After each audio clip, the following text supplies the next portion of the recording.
The first and most important principle of all economics is that incentives matter.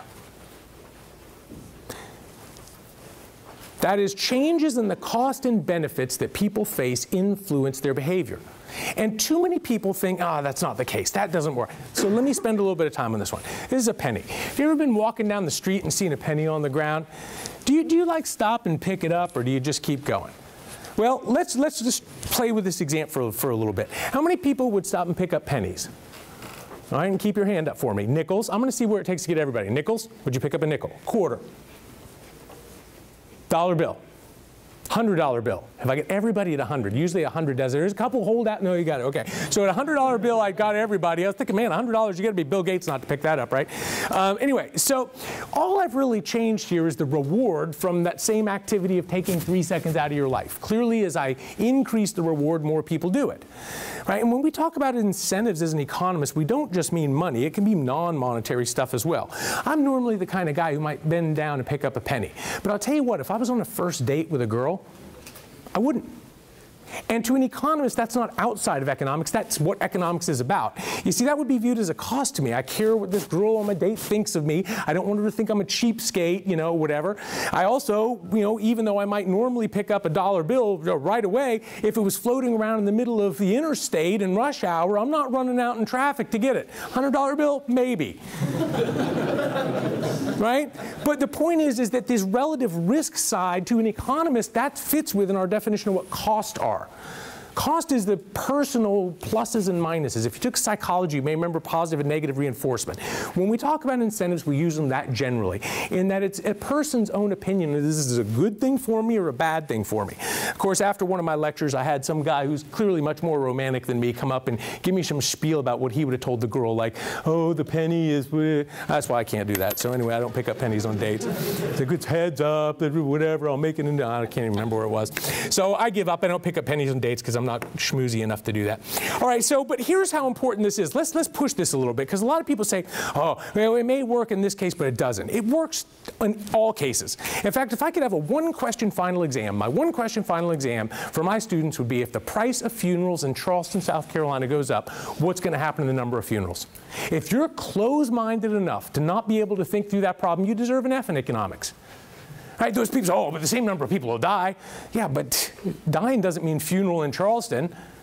There's a lot of things you could do besides have a funeral in Charleston. You can go have your ashes spread in the ocean. You can get buried in Dorchester County, right? And in fact, there is some really good, cool paper on some funeral parlors tax that was imposed in this town, and the number of funerals fell by 20% in 1 year. Don't be closed-minded. Incentives matter. They affect people. They may not change everybody's choices, and I'll get to that, but incentives matter. They matter to everybody. They matter to little kids, and I think little kids are great examples. So my daughter, who's now 17, when she was in elementary school, I love this example. My daughter, you know, back when I was in school, we only had a test. Nowadays, they do pre-test and post-test, whatever. I don't know. So on Monday, here's how it worked in my daughter's elementary school spelling test. On Monday, they gave them a pre-test. Like 10 words, she would read them out of the blue, you had to do it. And here's the way her teacher did it. If you got all 10 words right, you got a challenge list. If you miss any one of them, then that's your list. And on Friday, you come back and there's the spelling exam. And everybody's graded on a scale of 0 to 100. My daughter, who's a better speller than me, we're talking a first grader, guess what she was doing every Monday? Following the test. Yeah, intentionally misspelling one word on the test.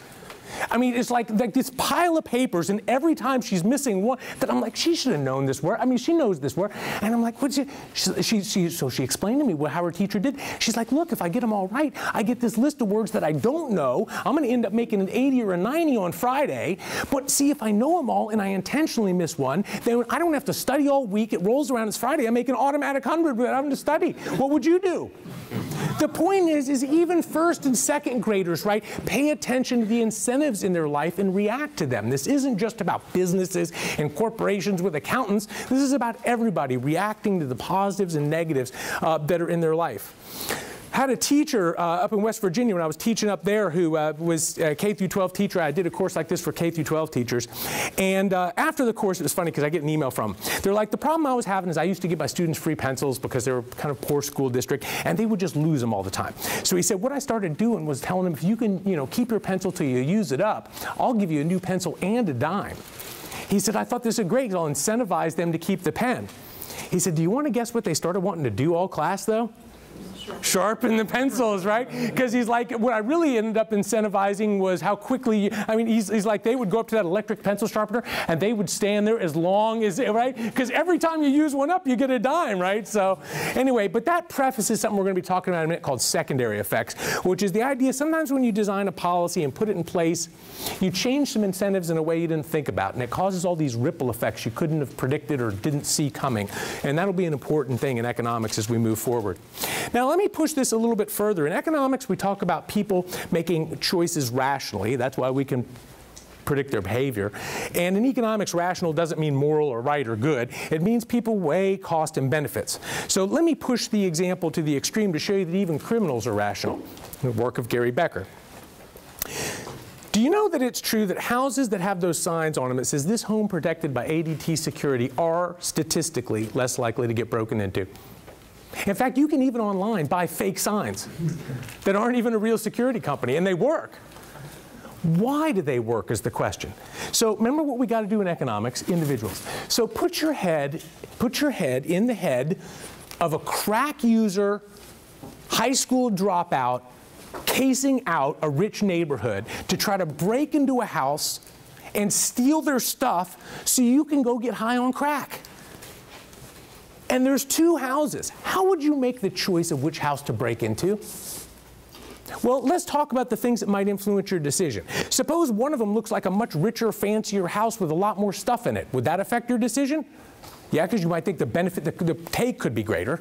And then what about that security sign? Well, your whole goal is to do the crack, not to end up in jail, right? So it's like the problem is if I get busted, then I can't have fun with the money I just stole.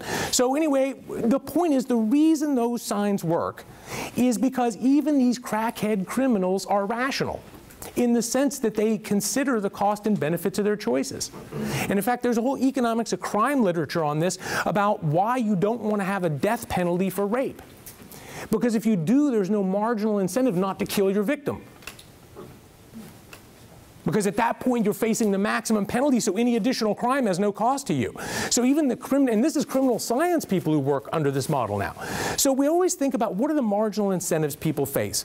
And again, it's not that everybody changes. Like if the price of chicken goes up, law of demand is going to tell us fewer people buy chicken. It's not that everybody quits buying chicken. It's kind of like this thing about, do taxes matter for where firms locate? And some people try to say, oh, no, it doesn't matter. We did this survey. The thing that's most important to them are these other things. Taxes are third on the list. Dude, it's not that that's always the primary determinant of anything. But to say that when something changes, people don't react is stupid. The point is when the price of chicken goes up, some people quit buying chicken. Total chicken sales are going to fall. When somebody puts up a home protected by ADT security sign, it may not change your decision about whether to break in their house, but it's changing somebody's, and that house is less likely to get broken into. And when a state raises tax rates, even though there's all these other factors that go in decision, it's not that all firms leave or all firms move there. It's that at the margin, some firms do and some firms don't, and some people do and some people don't and are influenced by these.